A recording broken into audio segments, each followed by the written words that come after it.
Hi friends, நல்லா tea கடை ஸ்டைலில் ஸ்வீட் போண்டா எப்படி ரெடி பண்ணுறதுன்னு பார்க்கலாம். ஈவினிங் டைமில் டீ கூட சாப்பிட்டா ரொம்ப சூப்பராக இருக்கும். ஃபஸ்ட்டு நம்ம சர்க்கரையை பவுடர் பண்ணி எடுத்துக்கலாம். அதுக்கு அரை கப் சர்க்கரை கூட 2 ஏலக்காவை சேர்த்து இதை நல்லா பவுடர் பண்ணிக்கலாம். அடுத்து ஒரு பவுலில் 1 கப் மைதா, 1/2 டீஸ்பூன் பேக்கிங் சோடா, 1/2 டீஸ்பூன் உப்பு சேர்த்துட்டு நம்ம பவுடர் பண்ணி வச்சுருந்தோம்ல சர்க்கரை, அதையும் சேர்த்துக்கலாம். கடைசியாக இதில் ஒரு அரை கப் தோசை மாவு சேர்த்துக்கோங்க.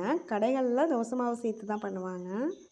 இது எல்லாத்தையும் ஃபஸ்ட்டு தண்ணி சேர்க்காமல் நல்லா மிக்ஸ் பண்ணி எடுத்ததும் கொஞ்சம் கொஞ்சமாக தண்ணி சேர்த்துட்டு நல்லா திக்காக ரெடி பண்ணி எடுத்துக்கோங்க. மாவு நல்லா இந்த அளவுக்கு திக்காக இருக்கட்டும். அப்போ தான் நம்ம எண்ணெயில் போட்டு பொரிக்கிறதுக்கு கரெக்டாக இருக்கும். இதான் கொஞ்சம் கொஞ்சமாக எடுத்து எண்ணெயில் சேர்த்துக்கலாம். எண்ணெயில் சேர்த்ததும் ஸ்டவ்வை மீடியம் ஃப்ளேமுக்கு மாற்றிக்கோங்க. அப்போ தான் உள்ளெல்லாம் நல்லா வேகும். இல்லைனா மேலே நல்லா கலர் சேஞ்ச் ஆகிட்டு உள்ளே வேகாமல் இருக்கும். இதை நல்லா பொறுமையாக திருப்பி விட்டு இந்த அளவுக்கு நல்லா பொரிஞ்சு வந்ததும் நம்ம வெளியில் எடுத்துடலாம்.